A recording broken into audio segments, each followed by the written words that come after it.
अधूरी मोहब्बत की कहानी।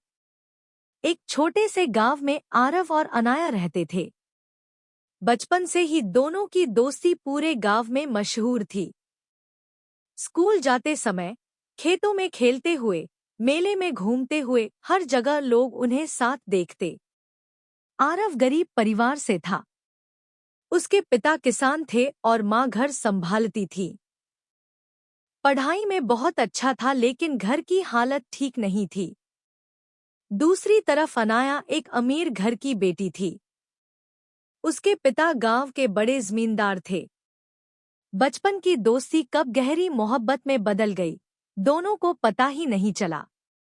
अनाया अक्सर कहती, आरव, जब मैं बड़ी हो जाऊंगी ना, तो सिर्फ तुमसे शादी करूंगी।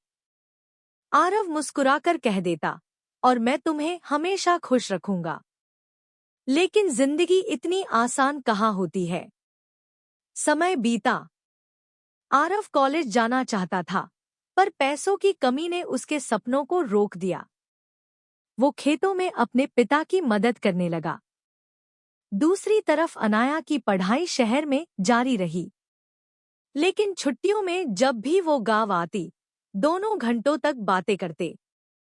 धीरे धीरे दोनों के दिल में डर बैठने लगा कि समाज और परिवार उनके रिश्ते को कभी स्वीकार नहीं करेगा। वो दिन आया। अनाया के माता पिता ने उसकी शादी एक बड़े घराने के लड़के से तय कर दी। खबर सुनते ही आरव की दुनिया उजड़ गई। अनाया ने घरवालों से बहुत मिन्नतें की, पर उनकी एक ही बात थी, हमारी इज्जत का सवाल है। शादी के दिन गांव के मंदिर में घोड़ी, बैंड और बारात सब सजे हुए थे। आरव दूर खड़ा था, अनाया को दुल्हन के जोड़े में देख रहा था।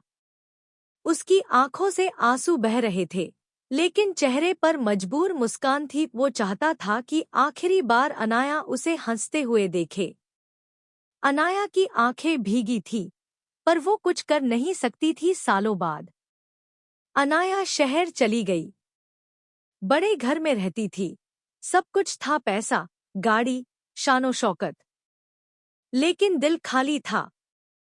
वो अक्सर खिड़की से बाहर देखती और गांव की गलियों को याद करती।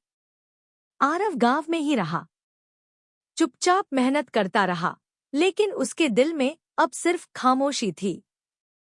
दोस्त अक्सर कहते, तू बहुत बदल गया है। वो बस मुस्कुरा देता,